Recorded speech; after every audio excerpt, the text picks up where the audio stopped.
Praise the Lord. ஒரே ஒரு வசனத்தை கூட காண்பித்துக் கொடுக்கிறேன். சங்கீதம் 103வது அதிகாரம் 2வது வசனம்.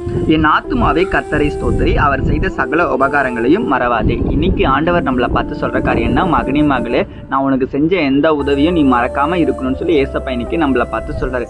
ஏன் நம்ம மறக்காம இருக்கணும் அப்படின்னா, நல்ல ஒரு விஷயத்த புரிஞ்சுக்கோங்க.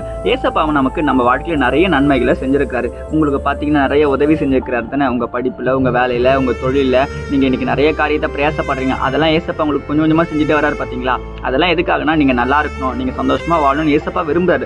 அதே போல நீங்க ஏசப்பாவை ஏற்றுக்கொண்டது போல, நீங்க ரட்சிக்கப்பட்டது போல உங்களை சுத்தி இருக்க ஜனங்களும் ரட்சிக்கப்படணும். உங்க சுத்தி இருக்கிற ஜனங்களும் ஏசப்பா அறிந்து கொண்டுட்டு, அதான் ஏசப்பா உங்களுக்கு இதை செஞ்சிருக்கிறாருங்க. நீங்க உங்களுக்கு ஏசப்பா நன்மை செஞ்சாருன்னா அதை நீங்க 4 பேர்கிட்ட சொல்லணும்னு சொல்லி இன்னைக்கு ஆண்டவர் நம்மளை பார்த்து சொல்றாரு. அதான் நான் உங்களுக்கு செஞ்ச நன்மையான காரியத்தை நீ மறக்காம நீ என்ன பண்ணு.